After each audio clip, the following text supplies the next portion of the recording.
is Princess Diane Israel Tesado, and you can call me PD for short. I'm 19 years old and currently residing at Poblacion Zone 1, Del Gallego, Camarines Sur.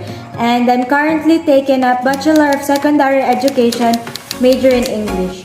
So for today's video, I asked some of my friends to come up with some questions that they want me to answer. Some of them also asked me to do some challenges that later on throughout this video I will try to do. So let's start!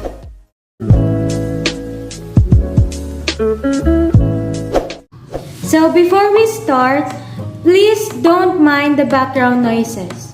So let's start. Here's the first question. It comes from Mark Joseph Napoles. What are your biggest weaknesses? So for me, my biggest weaknesses would be being too hard on myself and always pressured her every time she do something. Because every time I do something, it feels like I'm not doing it right or it feels not enough. So maybe I need to do some working on that part of myself and give her some extra credits for doing all the hard work. So this is the second question. It comes from Mary Joy Macarain. What are your biggest strengths? Of course, my family would be my biggest strength, but other than that, it would be the ability to appreciate small things and to try new things, especially if an opportunity knocks on my door. I would gladly take it rather than regret it later for not trying. So the next question comes from RJ Mirabel. Where do you see yourself in 5 years? So, 5 years from now, I see myself as a fresh grad and probably taking the upcoming LET. And I know she felt pressured, but I do hope she will not be too hard on herself and she still choose to continue despite of the result she will get. So, the next question comes from Aliyah Gutierrez. What do you consider to be your biggest achievement? Being still here, fighting the odds and all the challenges that the universe throw at me would be one of my biggest achievements. But other than that, it would be making my family proud and happy is also one of them. So, here's the next question. It comes from Jennifer Reyes. Tell me about the last time a friend or someone got angry with you. What happened? So, I am the type of person who easily forget a lot of things. So, looking back, if I'm not mistaken, I can recall being angry with someone, especially now that pandemics happen.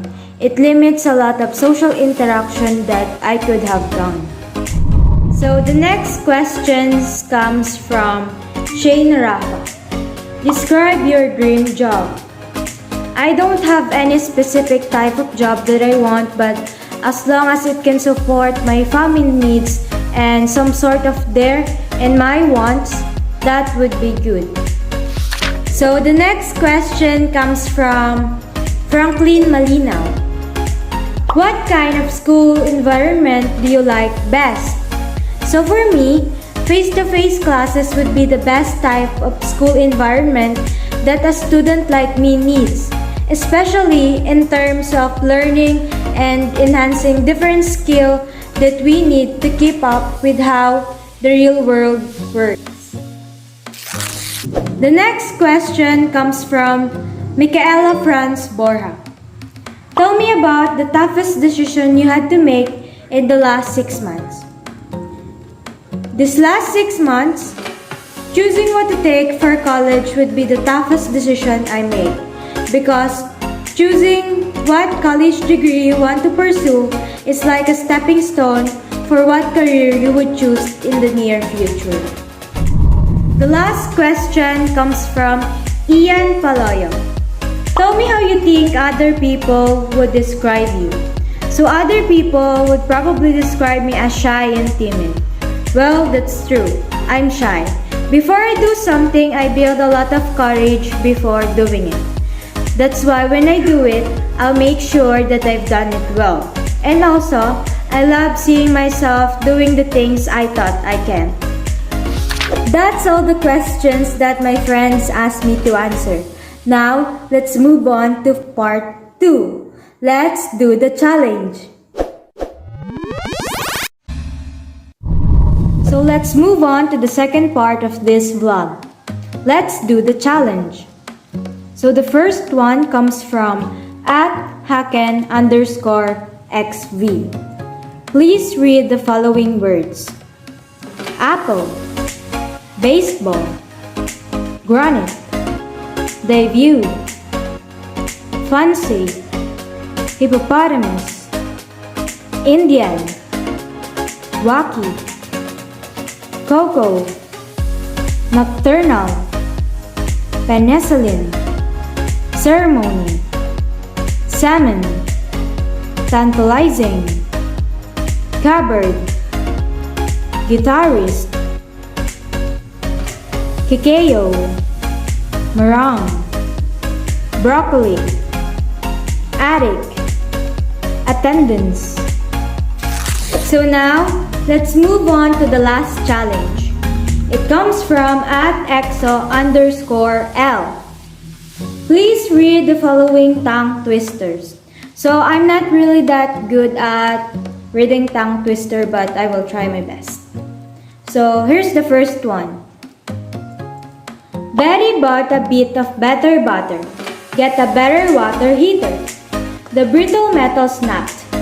Write it in a letter. It's getting hotter and hotter. Let her put a sweater on. And this is the second one. Peter Piper picked a peck of pickled peppers. A peck of pickled peppers Peter Piper picked. If Peter Piper picked a peck of pickled peppers, where's the peck of pickled peppers Peter Piper picked? So this is the last tongue twister. She sells seashells on the seashore. The shells she sells are seashells, I'm sure. And if she sells seashells on the seashore, then I'm sure she sells seashore shells. So that's all. I hope you enjoy and learn something in this vlog. So be safe and keep hydrated. Goodbye and thank you.